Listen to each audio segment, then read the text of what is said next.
नमस्कार विद्यार्थी मित्रांनो, आजच्या व्हिडिओ सुरुवातीला तुमचं स्वागत करतो।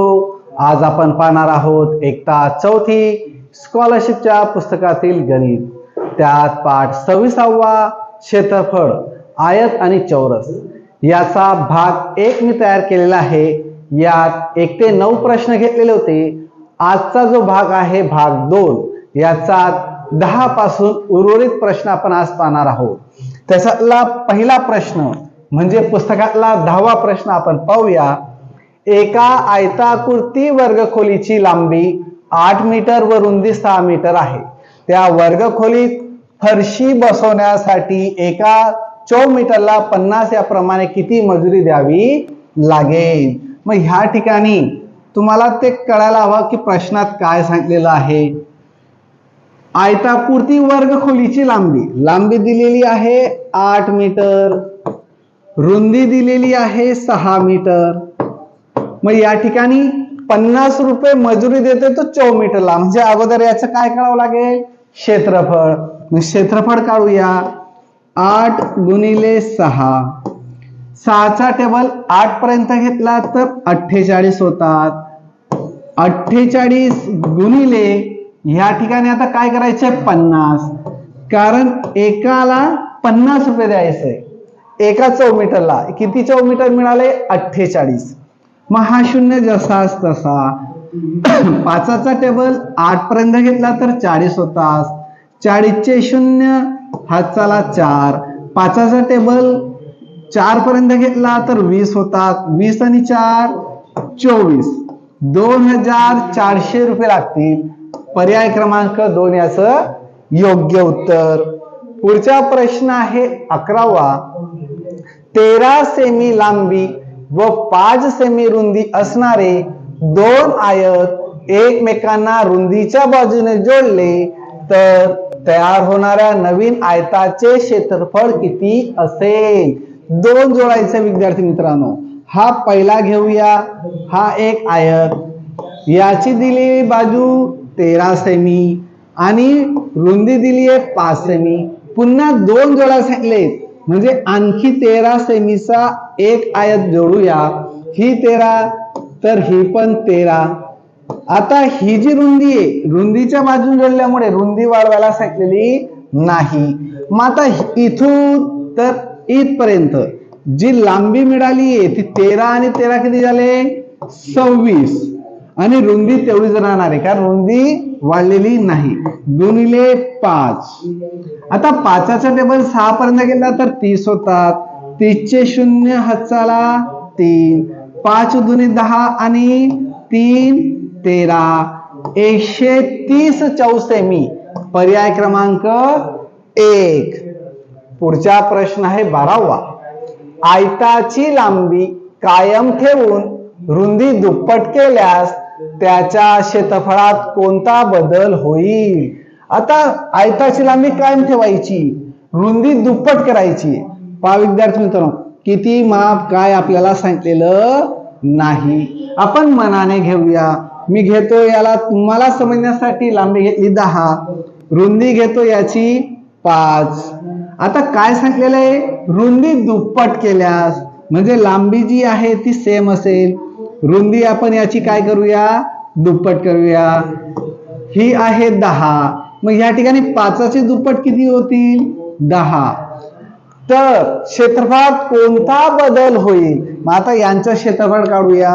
लांबी गुणिले रुंदी, आयताचे क्षेत्रफळ बाजू गुणिले बाजू, चौरसाचे क्षेत्रफळ काढायचे सूत्र म्हणून 10 गुणिले 5 किती होतात 50, आणि 10 गुणिले 10 100।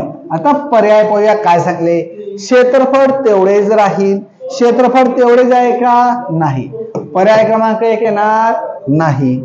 दुसरं, क्षेत्रफळ निमपट होईल। क्षेत्रफळ निमपट होत आहे का याचा, म्हणजे 50 आहे तर हे 25 होत आहे का नाही, निमपट होत नाही।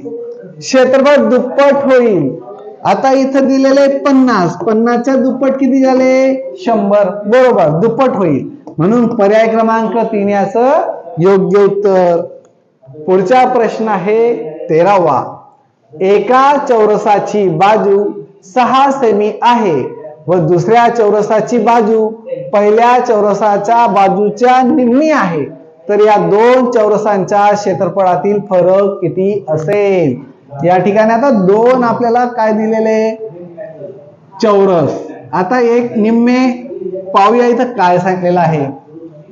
पहिला घेऊया 6 आणि याचा निम्मे दुसरा घ्यायला लावलेला आहे. तीनाचा 6चा निम्मे किती झाला 3. मग ही बाजू 6 म्हणून ही पण येईल 6, ही 3 म्हणून ही पण 3. आता यांच्या क्षेत्रफळातील फरक सांगितले. मग क्षेत्रफळ काढण्यासाठी बाजू गुणिले बाजू 6 गुणिले 6 36, 3 गुणिले 3 9. मग या ठिकाणी 36 आणि 9 यांच्यातील फरक विचारलाय म्हणून या ठिकाणी मायनस करूया 9. आता या ठिकाणी घेतो मी 16, कारण इकडे 1 दिला म्हणून इथं उरले 2. 16 मधून 9 गेले 7 उरले, 2 जसा तसा 27. म्हणजे योग्य उत्तर मिळालं पर्याय क्रमांक 4, 27 चौरस सेमी. पुढचा प्रश्न आहे 14वा.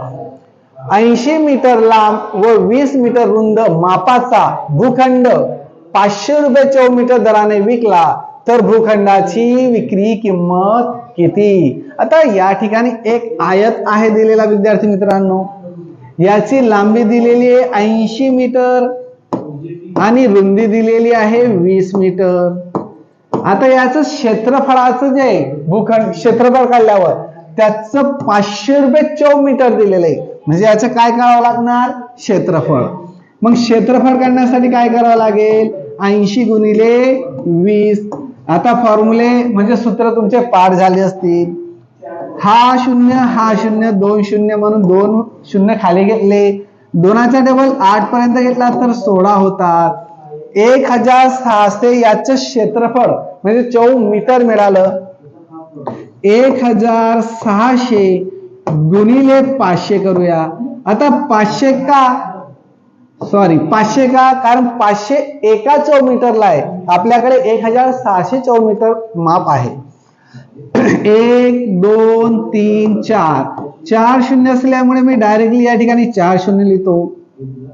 5चा टेबल 6 पर्यंत गेला तर 30 होतात. 30 चे 0 हाताला 3, 5 1 5, 5 मध्ये 3 मिळवले 8. या ठिकाणी होत आहेत 5 शून्य म्हणजे 8 लाख. पर्याय क्रमांक 1 याचं योग्य उत्तर 8 लाख. पुढचा प्रश्न आहे 15वा.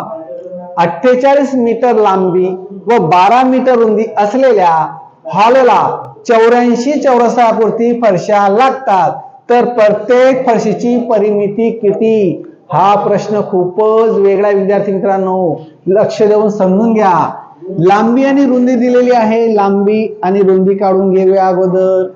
ही आहे 48 मीटर लांबी, रुंदी दिलेली आहे 12 मीटर. मग आता ह्या ठिकाणी याचा अगोदर काय करावं लागेल क्षेत्रफळ. मग क्षेत्रफळ काढण्यासाठी काय करावं लागेल गुणाकार करूया. या ठिकाणी 12 8 म्हणजे 12 8 96, 96 चे 6 घेतले 9 हातचाला. 12चा टेबल 4 पर्यंत घेतला तर 48 होतात.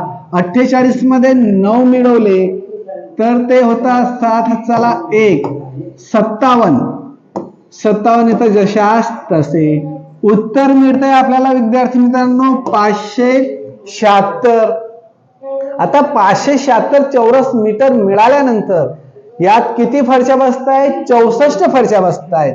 म्हणून नियम काय म्हणतो आलेल्या मापाला याचा 64 फरशा बसतायत म्हणून याला भाग देऊया. 576 भागिले 64. मग आता 64चा टेबल तर येत नाही. मग सर कसं सोडवणार?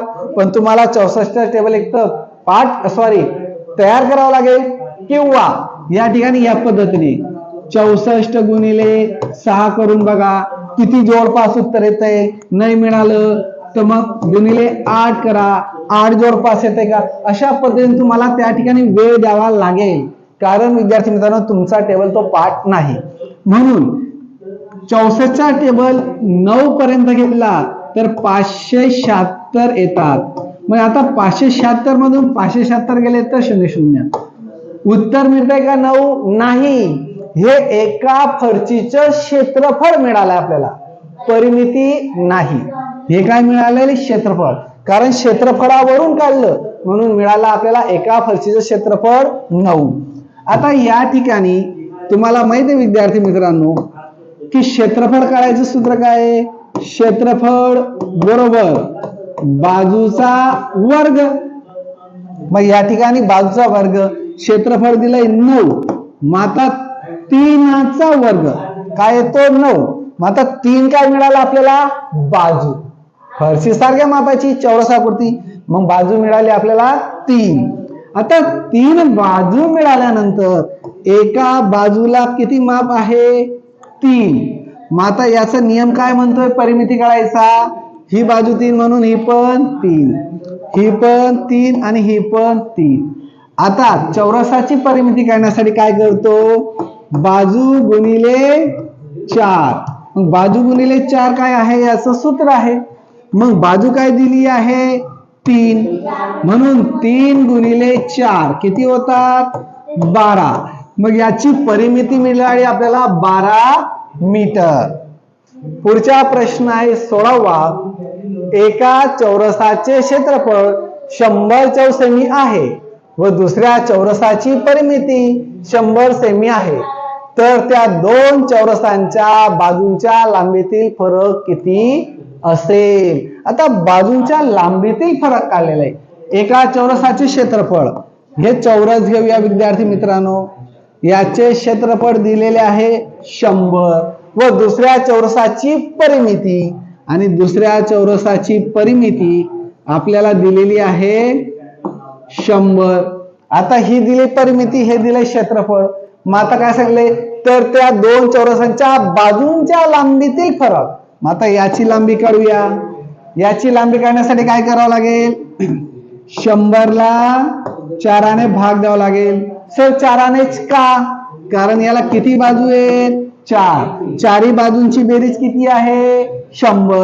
म्हणून त्याला 4ने भाग दिला तर एका बाजूची आपल्याला माप मिळेल. 4 दुने 8. मग या ठिकाणी 8 आल्यानंतर 10 मधून 8 गेले 2, हा उर्वरित शून्य खाली. 4च्या टेबल मध्ये 5 नंबरला येतात 20. 20 मधून 20 गेले 0 0. एका बाजूचं माप मिळालं 25 सेमी. आता हे मिळाल्यानंतर आता याचे माप शोधायचंय. मग क्षेत्रफळाचं सूत्र तुम्हाला माहित आहे विद्यार्थी मित्रांनो. क्षेत्रफळ बरोबर बाजूचा वर्ग. क्षेत्रफळ दिलंय आपल्याला 100, बाजूचा वर्ग कोणाचा वर्ग आहे? तर 10चा वर्ग आहे. मग या ठिकाणी आपल्याला एक बाजू मिळाली 10, कारण 10 गुणिले 10 म्हणजे 100. याचं मिळालं क्षेत्रफळ. मग क्षेत्रफळावरून आपण त्याची एक बाजू काढली. ही बाजू मिळाली आपल्याला 10, ही बाजू मिळाली 25.